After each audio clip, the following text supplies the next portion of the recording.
Welcome to Wisdom of the World. Today I'm going to tell a story from Korea, from medieval Korea. So it's a story from a long time ago.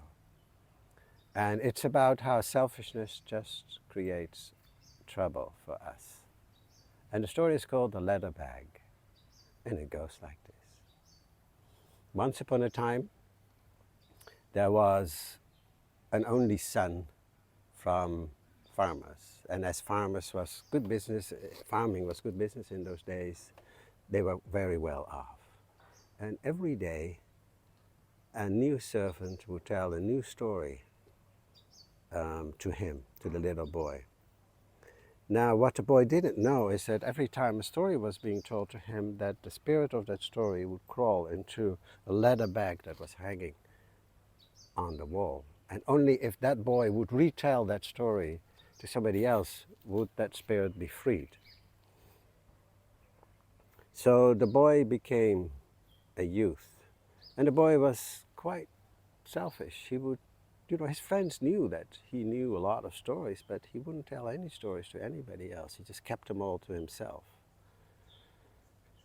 So the youth became a man, and at that time there was only one servant left, a very faithful servant, who told him a new story every night. But the leather bag kept getting crowded. More and more spirits of stories were in there. It got so crowded that they started to complain, and they said, if a new story spirit tried to come in, they said, there's no space anymore. Yeah, get out. But, they still had to make space. Now, then they heard that the boy was going to get married. So he became a man. His uncle found him a wife. Of course, he was very well to do. And then a fox spirit says, this is getting out of hand, this situation. We've got to do something. Actually, he said, I think we should kill him, get rid of him. Then all our problems will be solved. And there were quite a few spirits that applauded him and said, yes, that's a good idea. And the fox spirit says, I know that he's going to have to go to the house of the bride to pick her up, and that he will get very thirsty on the way. Now I know the spirit of a well, and then the moment he drinks there, that spirit will get him, kill him. Now, the servant actually happened to walk into the room at that moment, and he heard all kinds of talk going on, and he thought there was nobody in the room, but then he heard, and he found out that there was this bag with all these spirits who were plotting something to kill his master, basically.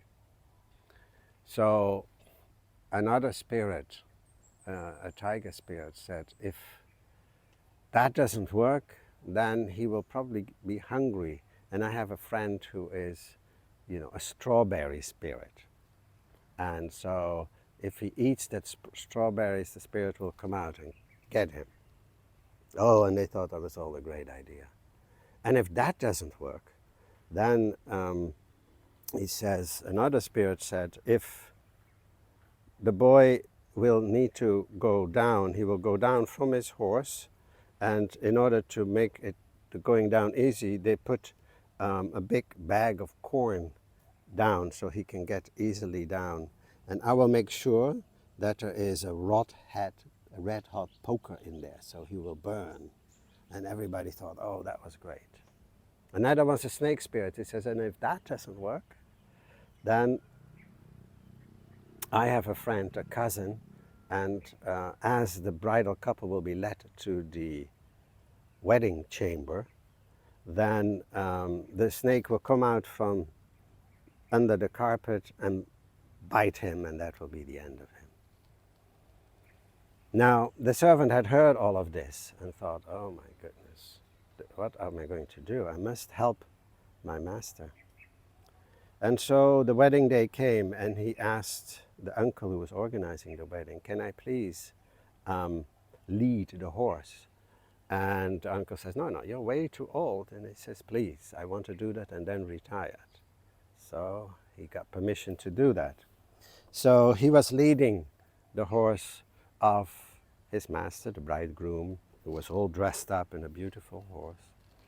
And at the moment they came, and he said, I'm so thirsty, can we drink something? And he says, no, no, no, you don't want to drink now because you'll be sweating and then, you know, your clothes will get so full of sweat. You don't want to do that. And the boy said, okay. But all the other servants said, what? Really? How dare this old servant just sort of refuse the orders of his master? They came to the strawberry place. And again, he says, I'm thirsty and hungry right now. But the old servant says, no, no, no, no, no, no. You cannot. As your mom would have said, you would spill on your beautiful clothing that you have on. So you cannot do that right now. Let's not. And he just kept walking on. And everybody was surprised and even said to the uncle who was at the back of the procession, said, Uncle, what, you know, this guy is just refusing the orders of, you know, the bridegroom. And the uncle went up and said, what is this? And the bridegroom said, don't worry, he's an old faithful thing, I'll just let it go. So then they came to the bride's house after a long trip. And in the bride's house he was supposed to step up, and just before he could step down, the servant grabbed the rice husk bag and threw it away, which had, you know, a burning hot piece of metal in it. And so in such a way that the bridegroom actually tripped and said, everybody said, including him, what are you doing? And he says, I'm sorry, I just...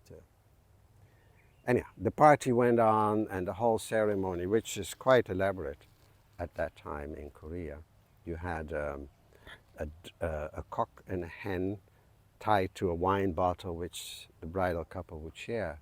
Once that all was done and the partying was done, they finally were led to the wedding room. And so the bride and the groom went in there, and the servant made sure he was part of it, and he lifted up the carpet and he got a sword out which he had in his clothes, and he cut the snake that was hidden there in pieces. Then he was finally relieved, because he had dealt with the 4 threats to the life of his master. And then he told the whole story. He said, this is why I have been doing that. And the boy, the bridegroom, believed him.